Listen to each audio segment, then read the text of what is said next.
कथा प्रेमी सज्जनों, श्री रामचरितमानस में राम वाल्मीकि संवाद रहस्य से भरा है। मानव हित में मानव के जीवन पथ का लक्ष्य छिपा हुआ, उसी को हृदयंगम करेंगे। राम जी का वनवास हो गया। राम जी लक्ष्मण सीता सहित महर्षि वाल्मीकि आश्रम में पहुँचे। महर्षि वाल्मीकि उनका स्वागत किए और राम जी उनसे रहने के लिए स्थान पूछे और बहुत सावधानी पूर्वक पूछते हुए कहते हैं कि असजिय जानी कही सोई ठाऊँ, सिय सौमित्र सहित जहाँ जाऊँ। कृपा करके ऐसा स्थान बताइए जहाँ मैं श्री सीता जी और लक्ष्मण जी के साथ निवास कर सकूं, क्योंकि आप देख ही रहे हैं कि मैं अकेला नहीं हूँ, मेरे साथ लक्ष्मण तथा जनक नंदिनी श्री सीता भी हैं। इसके साथ साथ कहते हैं कि आप हमें स्थान बता दीजिए, कुटिया का निर्माण मैं स्वयं कर लूँगा। प्रभु का बहुत सांकेतिक कहना है, आप हमें स्थान बताएं, तिनकों और पत्तों के द्वारा मैं एक सुंदर कुटी बनाकर उसमें निवास करूँगा। महर्षि वाल्मीकि ने प्रश्न की गहराई को समझ लिया और वह कहते हैं कि आप कहाँ नहीं रहते, आप तो सर्वत्र रहते हैं। पुनः कहने लगे, सुनहु राम अब कहूँ निकेता, जहाँ बसहूँ सिया लखन समेता। श्री राम सुनो, मैं अब तुम्हें स्थान बता रहा हूँ। महर्षि वाल्मीकि से अगर कोई पूछ दे कि अभी अभी तो आप कह रहे थे कि ईश्वर सर्वत्र है, तो वाल्मीकि जी कहें भाई अकेले राम तो सर्वत्र हैं, लेकिन मैं केवल राम के लिए स्थान नहीं बता रहा हूँ, मैं सीता लक्ष्मण सहित राम जी को स्थान बता रहा हूँ। सुनहु राम अब कहूँ निकेता, जहाँ बसहूँ सिया लखन समेता। अब मैं आपको वह स्थान बता रहा हूँ जहाँ पर आप श्री सीता जी और लक्ष्मण जी के साथ निवास करें। महर्षि ने 2 प्रकार के उत्तर दिए, उन दोनों उत्तरों पर ध्यान दें। अव्यक्त रूप में तो ब्रह्म प्रत्येक व्यक्ति के अंतःकरण में विद्यमान है, लेकिन अंतःकरण में जो ब्रह्म विद्यमान है उसके द्वारा व्यक्ति की समस्याओं का कोई समाधान नहीं होता, बल्कि इसको सुनकर कभी कभी निराशा लगती है और आश्चर्य भी होता है कि इतने निकट रहकर भी क्या ईश्वर इन घटनाओं को नहीं देख रहा है, हमारी समस्याओं को नहीं देख रहा है।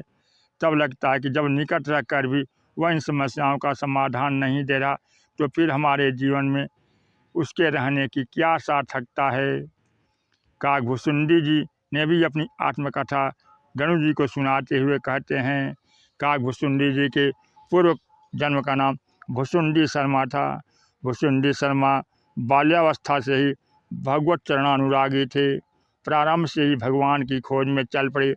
वे बड़े बड़े महात्माओं के पास गए और महात्माओं से पूछे, ईश्वर की मुझे प्राप्ति कैसे होगी, ईश्वर कहाँ मिलेगा। और तब जितने महात्मा थे वे सब एक ही उत्तर देते थे, ईश्वर सर्वभूत में है। अरे भाई, तुम जिसे ढूंढ रहे हो वह ईश्वर कहीं अन्यत्र नहीं रहता, वह तो तुम्हारे अंतःकरण में विद्यमान है। और इससे आगे बढ़कर महात्मा लोग यह भी कह देते थे कि वह केवल अंतःकरण में ही नहीं रहता, वरन सत्य तो यह है कि तुम में और उसमें रंच मात्र भी भेद नहीं है। सोते ताहि तो ही नहीं भेदा, बार बीती उगाम ही भेदा। वैसे जल और तरंग में रंच मात्र भेद नहीं होता, उसी प्रकार से जीव व ब्रह्म में भी भेद नहीं होता है। जब काकभुसुंडी जी गणु जी को यह कथा सुना रहे थे, गणु जी ने कहा कि महाराज, महात्मा लोग तो बिल्कुल ठीक कह रहे हैं थे, क्योंकि सारे शास्त्र और उपनिषद भी यही कहते हैं ईश्वर पर। काकभुसुंडी जी ने बड़ा सुंदर उत्तर दिया। उन्होंने कहा कि यद्यपि मुनियों ने बड़े सुंदर सत्य बताया, विविध भांति महिमुनि समझावा, लेकिन निर्गुण मत हृदय ने आवा। यह सिद्धांत मेरा हृदय स्वीकार नहीं करता था। इसका सीधा सा अभिप्राय है कि बुद्धि का सत्य एक बात है और बुद्धि के सत्य में हृदय को भी रस की अनुभूति हो, यह बिल्कुल भिन्न बात है। इसे हम कह सकते हैं कि बुद्धिगत ईश्वर का लक्षण तो हम सबको ज्ञात है, पर बुद्धिगत ईश्वर के द्वारा हमारी समस्याओं का समाधान नहीं हो सकता। इससे हमारे अंतःकरण को रस और तृप्ति की अनुभूति नहीं होती। इसके लिए एकमात्र सूत्र यही है कि बुद्धि का सत्य हमारे हृदय में उतरे और इसी को हम अवतार कहते हैं। अवतार का अर्थ है नीचे उतारना। भाषण के माध्यम से, तर्क उत्तर के द्वारा ब्रह्म के स्वरूप को कहा जा सकता है और बुद्धि की दृष्टि से वह युक्त संगत भी हो सकता है, लेकिन व्यक्ति के हृदय में जो एक रस की पिपासा है उसकी प्यास नहीं बुझ सकती। इसलिए भुसुंडी जी कह रहे हैं कि मेरी समस्या ही थी कि मुनियों के द्वारा बताए गए सिद्धांत तर्कसंगत होते भी मेरे हृदय को नहीं भा रहे थे। इसका मूल सूत्र है कि ईश्वर की सर्वव्यापकता का सिद्धांत सत्य होते हुए भी वह हमारी समस्याओं का समाधान नहीं कर सकता। इस संदर्भ में यह दृष्टांत है कि किसी को पलंग की आवश्यकता है, कोई कह दे कि वृक्ष में पलंग है, तो व्यक्ति का नींद आ जाएगा क्या? नहीं, वृक्ष से पलंग तैयार करना पड़ेगा। ठीक गोस्वामी जी कहते हैं कि यही समस्या व्यक्ति के सामने है। अव्यक्त ब्रह्म प्रत्येक व्यक्ति के अंतःकरण में है, परंतु ईश्वर के हृदय में रहने पर भी बेचारा जीव दीनता और दरिद्रता से भरा हुआ है। असप्रभ हृदय अक्षत अभिकारी, सकल जीव जगत दीन दुखारी। भगवान राम अंतिम महर्षि वाल्मीकि से विदा लेकर चित्रकूट जाते हैं। वहाँ भगवान राम के रहने के लिए पत्ते तथा तिनके की कुटी बनाई गई। रामचरितमानस में आया है कि देवताओं ने पहले 2 कुटियाँ बनाई, एक भगवान राम तथा श्री सीता जी के लिए और दूसरी श्री लक्ष्मण जी के लिए। रमेउ राम मनु देवन जाना, चले सहित सुर थपट प्रधाना। कोल किरात वेश सब आए, रचे परन तिन सदन सुहाए। परन जाहि मंजु दुई साला, एक ललित लघु एक विशाला। और भगवान राम उसमें रहे भी, किंतु गीतावली रामायण को पढ़ने से मालूम होता है कि भगवान को वह कुटी उतनी पसंद नहीं आई, क्योंकि लक्ष्मण जी ने एक कुटिया बनाई।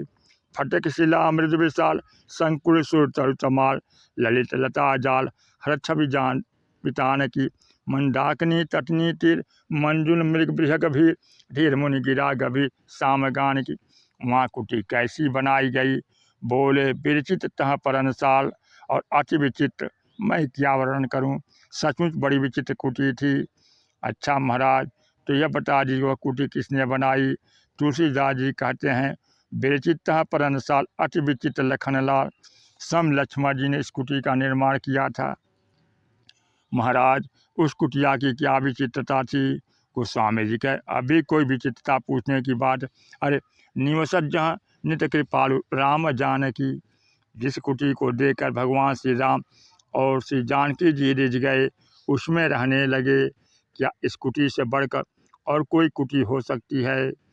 गोस्वामी जी कहते, अकेले ईश्वर और श्री सीता तथा लक्ष्मण के साथ ईश्वर का क्या अर्थ है? इसका स्पष्टीकरण करते हुए, लखन राम सीता सहित राजत परन कुटीर। पत्ते तथा तिनकी कुटी में श्री सीता जी और श्री लक्ष्मण जी के साथ भगवान राम रहें। और इन तीनों को देखकर ऐसा लगता है कि जैसे भगत ज्ञान वैराग्य जनु सोहत धरे शरीर। ज्ञान भक्ति और वैराग्य ही शरीर धारण करके रह रहा है। सरल शब्दों में कहा जाए तो ज्ञान वाला ईश्वर विद्वान तो है, पर जब तक भक्ति तथा वैराग्य वाला ईश्वर नहीं आएगा तब तक वो हमारी समस्याओं का समाधान नहीं कर सकेगा। आप ज्ञान का स्वभाव तो जानते हैं कि ज्ञान के द्वारा बदलाव नहीं आएगा। बदलाव तो तब आता है, भक्ति के द्वारा ही आता है। ज्ञान का कार्य बदलना नहीं, वरन जो वस्तु जिस रूप में है उसे उसी रूप में दिखा देना। ज्ञान माने होता है प्रकाश, और प्रकाश का कार्य किसी वस्तु को बदल देना नहीं है। प्रकाश में व्यक्ति बदल नहीं जाता है, अपितु जो व्यक्ति जैसा है वैसा ही दिखाई देता है।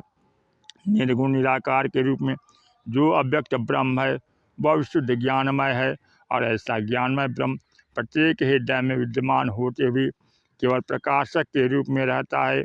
विषय करण सुर जीव समेता, सकल एकते एक सचेता। सब कर परम प्रकाशक जोई, राम अनादि अवधपति सोई। ज्ञानमय ईश्वर प्रकाशक ईश्वर बदलता है कि नहीं? तो इसका उत्तर रामायण तथा गीता दोनों में लगभग एक ही है। दोनों ग्रंथों में आए कि प्रकाश विषम नहीं होता। संसार में जो प्रकाश हो रहा है उसमें बैठकर रामायण की कथा पढ़ें, गीता पढ़ें, भागवत जी का पाठ करें या कोई भीषण भयावह भाषण देने लगें, प्रकाश घटेगा नहीं। निर्गुण निराकार ज्ञान है ब्रह्म के बारे में गीता में भगवान श्री कृष्ण स्वयं कहते हैं, समोहम सर्वभूतेषु न मे द्वेषसि न प्रियः। अर्जुन, मैं समस्त प्राणियों में सम रूप से विद्यमान हूँ, न मेरा किसी से द्वेष है और न ही किसी से प्रेम। रामायण में भी इसी सिद्धांत को दोहराते गोस्वामी जी कहते हैं, यद्यपि सम नहीं राग न रोषु, गहे न पाप पुण्य गुण दोषु। शुद्ध ज्ञान में ब्रह्मणो तो किसी से राग करता है और न किसी से द्वेष, वह किसी का पक्ष नहीं लेता, यही ईश्वर का स्वरूप है। किंतु भाई, इस ज्ञान के द्वारा क्या व्यक्ति की समस्या का समाधान हो सकता है? हाँ, इस रूप में तो हो सकता है कि केवल ज्ञान के माध्यम से ब्रह्म से अपनी अभिन्नता का हम चिंतन करें और चिंतन करते हुए हम भी अपने आप में समर्थ में स्थित होकर राग द्वेष से मुक्त हो जाएं। इस तरह व्यक्तिगत रूप से हम तो उन परिस्थितियों से ऊपर उठ जाएंगे, पर समाज में तो परिस्थितियाँ ज्यों की त्यों बनी रहेंगी। एकत्व का ज्ञान व्यक्ति विशेष को भले ही अपने स्वरूप का बोध करा दे, पर समाज की समस्याओं का समाधान नहीं दे सकता। इसलिए व्यक्ति के सामने मुख्य प्रश्न है कि इसका समाधान कैसे हो। और इसका समाधान रामचरितमानस में बड़े अनोखे रूप में दिया गया है।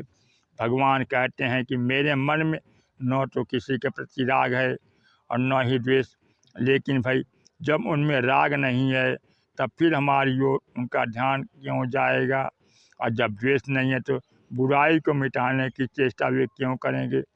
बस यहीं पर भक्ति और वैराग्य की भूमिका सामने आ जाती है। भक्ति की भूमिका है ईश्वर में राग उत्पन्न करना, तथा वैराग्य की भूमिका रोष उत्पन्न करना है।